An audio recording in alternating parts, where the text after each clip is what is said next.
So the Pro Q4 is out, and I've seen tons of new videos about it, like 2 hours after it was done. And if you really want to know what's new about Pro Q4 compared to the Pro Q3, the official video on their channel made by Damn World is gorgeous as always, and it's enough to explain all the differences in between the Pro Q3 and the Pro Q4, so all the new updates. What I think I could mention is how this is actually really great. And great why? None of these features in it are revolutionary. We've seen all of this before in other plugins, separately. And, just combining stuff together is nothing new. Just putting things together into one plugin is nothing new. I do agree. And I recently reviewed a channel strip by DJ Swivel that has a lot of things combined into one, and it's really great. So what I think is really good about this plugin is because it brings that spectral dynamics thing into this EQ. So if you think about it, this EQ now has EQ, dynamic EQ, has compression, because this compression now, as it can be applied by a shelf to the entire spectrum, can be controlled even better than before. So right now you have the attack and the decay, which is still program dependent, but you can affect, speed it up and slow it down. And I think that's great. So you have a EQ, compressor, dynamic EQ, and the Spectral Dynamics plugin all in one. I used to have different plugins to use it, but this is really great. And not only is it just a Spectral Dynamics thing which can reduce resonances, it can also boost resonances, so push them up. Not many of those resonance suppressor plugins can do that.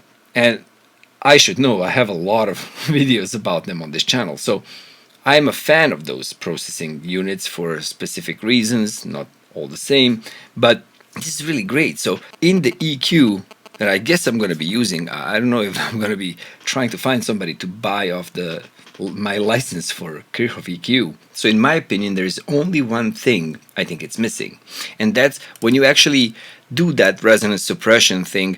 I usually found it really useful to use the diff button to hear the difference, to hear what's being taken out.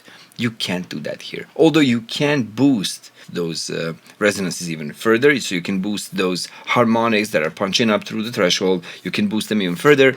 You can do a similar thing in Melda Spectral Dynamics by adjusting the ratio not to be 2 to 1, 3 to 1, but just actually to be 1 to something. 1 to 1.5 I think is the maximum you can do on what you might call it upward compression. This can actually boost up, so that's also nice, but as I said, you have no difference. You cannot hear the difference. And if I open that dynamic menu, that advanced menu right here, and I change it to Spectral Dynamics, if I click on the headphones right here to listen to that band, I'm listening to that band. So the whole band. So there is no way to hear the difference, only the part of the signal that's being gain reduced. So we cannot hear what compression is taking out by itself. And that was really useful, I think, in those resonance suppression plugins for some special effects as well. That being said, this is absolutely amazing. I can do all of those things with this one plugin. So what can I do with this? I can do the EQing, which is normal. I can also do dynamic EQing. I can dynamically treat the whole spectrum if I wanted to, which is really nice. Just using a shelf, you can use it just as a compressor. And then on top of all of that, because you can't do the EQ and the compression separately, you can use one band to just be the compressor. You can also do resonance suppression now, and that's great. And if I use, let's say this, let me see, if I change this into a shelf to cover the whole spectrum, like right here, so I can dynamically treat the entire signal, I can actually resonance suppress the entire song. That means, see that I could, in theory, just use this to balance off the spectrum. Now, it does not let me treat it like I would, let's say, in Melda Spectral Dynamic, because I could do it much softer and much wider. This does have the control of whether you want to do it like really precisely, just pushing down on those resonances, or do you want it, a little bit wider, less precise. But you can't really do it as much as you would in let's say in Melda, to try to hold the entire signal in balance somewhat by using really wide movements. This doesn't do that. It's not intended to do that. Like 90% of what I need those resonance suppressor plugins for, this actually does. Most of the things that I would use the Soothe for, most of the things that I would use, Melda Spectral Dynamics for, most of the things can be done by this now. So it's just one plugin loaded. I think that's really good. Just having one plugin that can do that. And it's not confusing at all. So there is no submenus. There is nothing else to, search through. If you really want the submenus, you can use that part of the plugin where you can see all the instances in all your entire project and just see if they're masking or whatnot. And that's great. As I said, you have the whole video from Dan Worrell. Just check it out. This part of it, having this spectral resonance thing, just removed my entire need for, let's say, Soothe. And by the way, you can do that, as you might know, on separately the mid, the side, only the left, only the right, both at the same time. So it's really versatile in that sense that you can do all that resonance suppression in any way you want with different, parts of the spectrum, in 3 different parts of the spectrum, leaving out the rest. I'm not even going to talk about the saturation because I haven't had enough time to try it out yet.